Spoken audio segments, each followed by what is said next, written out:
நீதிமொழிகள் 6ஆம் அதிகாரம்.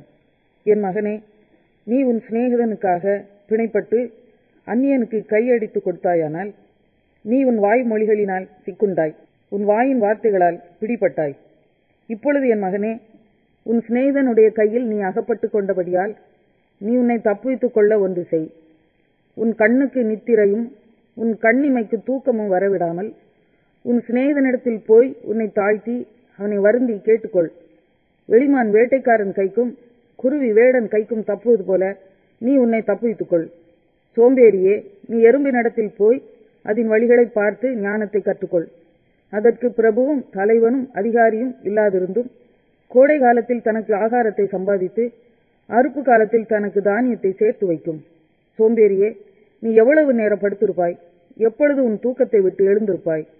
இன்னும் கொஞ்சம் தூங்கட்டும், இன்னும் கொஞ்சம் உறங்கட்டும், இன்னும் கொஞ்சம் கை முடக்கிக் கொண்டு நித்திரை செய்யட்டும் என்பாயோ?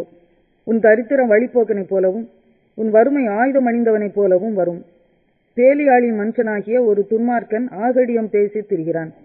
அவன் தன் கண்களால் சகை காட்டி தன் கால்களால் பேசி தன் விரல்களால் போதனை செய்கிறான்.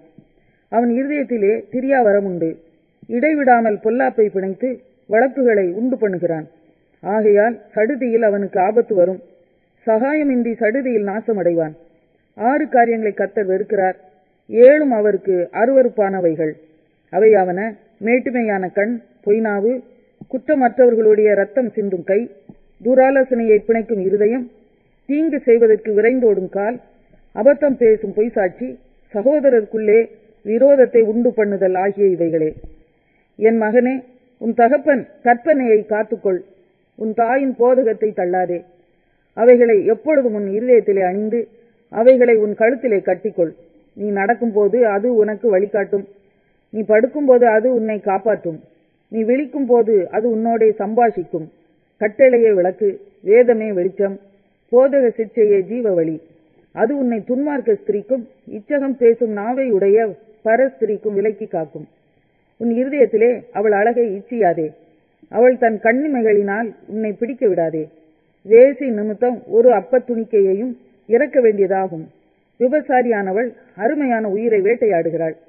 தன் வஸ்திரம் வேகாமல் மடியிலே எவனாவது நெருப்பை வைத்துக் கொள்ளக்கூடுமோ?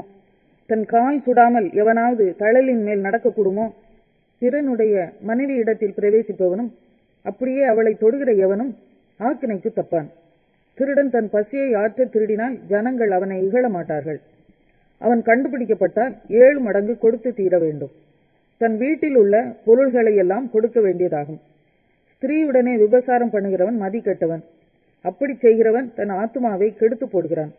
வாதையையும் லச்சையையும் அடைவான். அவன் நிந்தை ஒழியாது. ஸ்திரீயை பற்றிய எரிச்சல் புருஷனுக்கு மூர்க்கத்தை உண்டு பண்ணும். அவன் பழி வாங்கும் நாளில் தப்ப விடான். அவன் எந்த ஈட்டையும் பாரான். அநேகம் வெகுமதிகளை கொடுத்தாலும் அமர்ந்திருக்க மாட்டான்.